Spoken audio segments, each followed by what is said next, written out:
think that if we have a Democrat governor, and hopefully we won't, but that when you make those suggestions that they will listen, apply it. I think a lot of times things are done naively. I mean, they're not getting any pressure because all their special interests, but when you point out and say, well, this isn't really going where you intended it for it to go, is that something that they would listen to? Well, not voluntarily. Not voluntarily, okay. There's a saying that common sense is often thwarted by the failure to consider the reality of power. And that happens over and over again. We say, well, why wouldn't they do this? I mean, anybody could see that this would be an appropriate thing to do. Well, ask yourself, who benefits, who has the power over that situation? Generally, it's money too, follow the money. But what I found is that the one source of power that still can get things done and make things happen is the will of the people. But the people, for the most part, are not organized. So when I was in the legislature, I had a newsletter, and I had built the list up to 500,000 emails on my newsletter list. In the Capitol, there were two accounts. There was my account, and then there was everybody else's, because mine was just so big compared to everybody else's. And I was on your list. Were you on the list? Yeah, and I was very happy to get your common sense information. It was simple and easy to follow. All across the state. Yeah. And it was nonpartisan, although I know I showed things from my viewpoint, and I explained what was happening and linked to original documents so that people that didn't agree could go and read and see where I was coming from. And what I found was that many people wrote me and said, I'm a Democrat, or I don't agree with a lot of things you say, but you know what, I appreciate the fact that you're open, honest, and transparent about it. So I think that what the Secretary of State can do is, and what I will do as Secretary of State, is to do the audits, but also renew the newsletter and let the people know what's happening in their state government, what we're finding, what our recommendations are, and then we'll follow up on those recommendations. And if they're just being shelved and nothing's happening, we'll just let the people know how they can have their voices heard. And I'll tell you, when 1,000 people send in emails or letters or get on the phones, you perk up in the Capitol and you listen. I believe that'll happen after I'm Secretary of State. Good. So you have on your website things that you talk about that I really appreciate.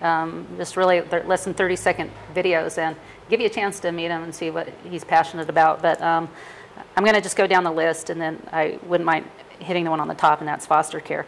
Foster care, education, access to public records, Portland, air quality, affordable health care, Oregon Health Authority, cover Oregon Department of Energy. I mean, there's a lot there that we probably won't get a chance to cover all of it unless you can talk fast. But the foster care, if people haven't seen the system in action, they don't know how serious of it is. But these are precious children that oftentimes get neglected by their parents, and because of drugs or whatever else, and then they wind up in the foster care system, and they wind up going with sometimes families that wind up abusing them.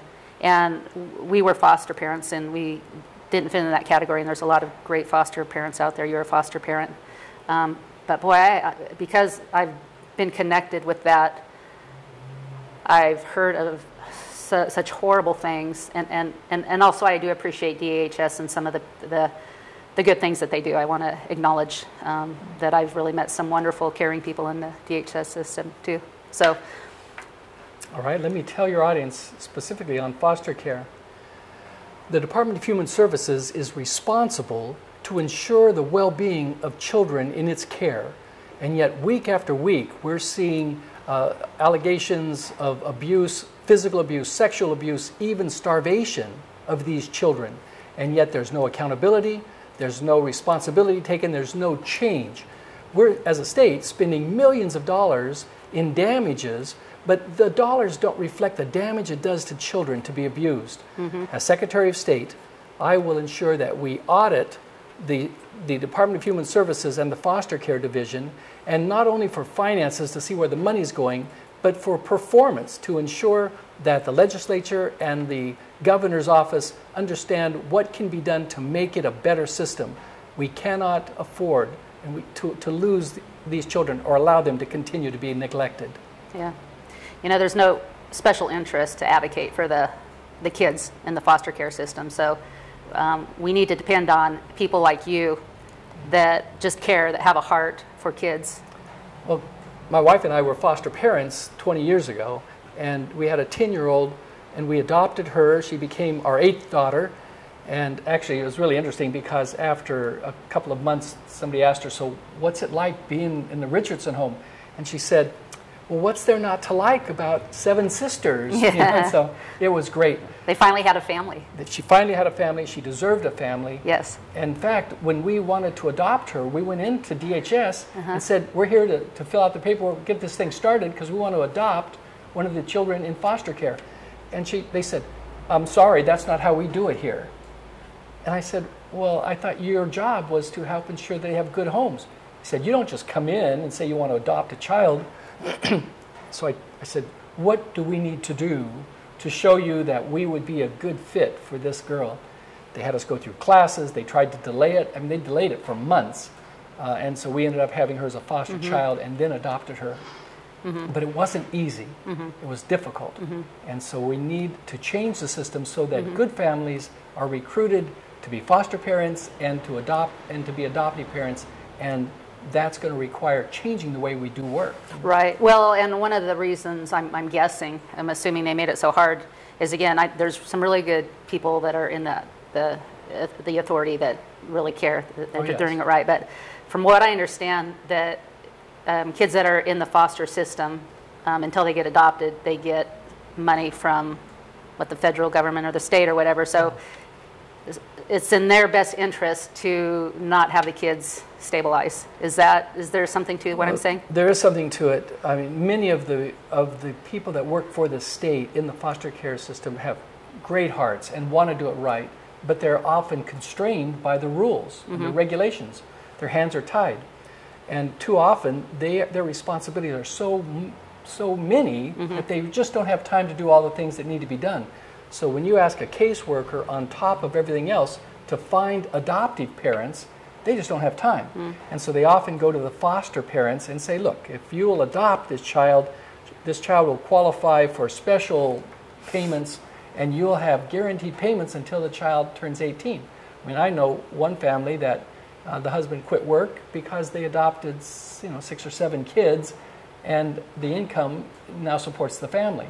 It's not supposed to be that way, but that's the way it sometimes works out. Yeah.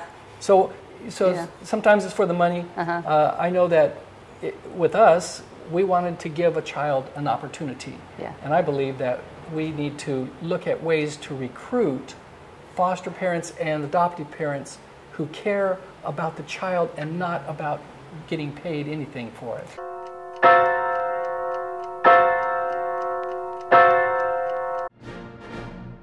There aren't too many outlets where you can hear in-depth spiritual issues alongside conservative politics, where we can make a difference to those around us and our country.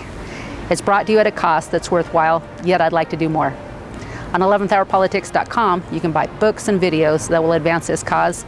There's delicious chanterelle tea containing vitamin D, proven to dispel depression.